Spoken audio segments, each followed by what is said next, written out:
রংপুর থেকে আসতেছি, ট্রেনটা খুব দ্রুত গতিতে আসছে। আসার পরে কাকিনায় এসে ওখানে রেস্ট নিয়েছে 40 মিনিট।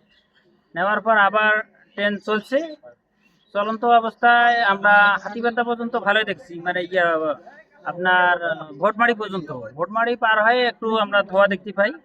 এরপরে হাতিবান্ধা আসলো। হাতিবান্ধা আসি যাত্রী নামার পরে আবার যখন রানিং হলো তখন দেখতেছি মানে দ্রুত গতিতে ধোয়া বের হচ্ছে। আবার ট্রেনটা স্লো করলো। স্লো করার পর হইল্লা করে সবাই চিল্লিয়ে উঠলো। এরপরে আমরা করলাম যে কি হলো এরকম অবস্থা। তারপর ট্রেন ব্রেক করে আসি, দেখি তো আগুন জ্বলছে। এই হলো অবস্থা। মাদ্রাসা পাশে আছে, মাদ্রাসা বাচ্চাগুলো চিল্লাচিল্লি করতেছে।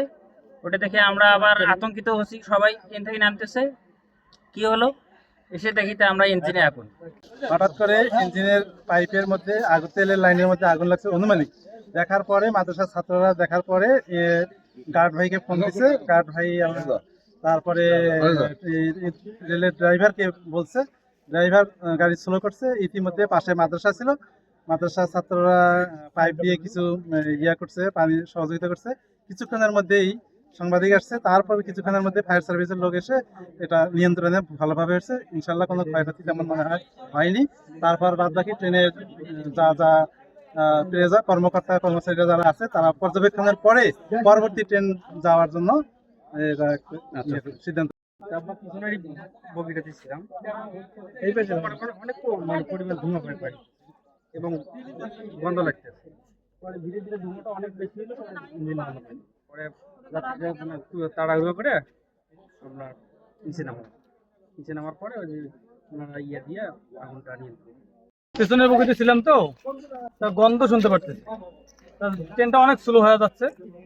ইতিমধ্যে আমরা বাইরে একটু গেটের দিকে আসি, দেখতেছি ধোঁয়া উড়েছে। তো অনেকে চিল্লাচিল্লি করতেছে যে আগুন লাগছে ইঞ্জিনে। তা সেখান থেকে আমরা নামিয়েছি, দেখতেছি একটু করে আগুন। তারপরে এখানে পানি দিয়ে আগুনটা নিয়ন্ত্রণ করি। বিকেল 5টা 5 মিনিটে আমাদের হাতিবান্ধা টেলিফোনের সংবাদ আসে যে হাতিবান্ধা রেলগাড়িতে চলন্ত অবস্থায় আগুন লেগেছে। সংবাদ পাওয়ার সাথে সাথে আমরা ঘটনাস্থলে চলে আসি। আসার পরে দেখি যে ট্রেনের যে চাকা আছে, এই চাকার উপরে যে মোবিল চেম্বার থাকে, তো এই মোবিল চেম্বারে এখানে আগুন লেগেছে। তো আমাদের প্রথম কল পানিবাহী গাড়ি দিয়ে আমরা 1 মিনিটের মধ্যে আগুন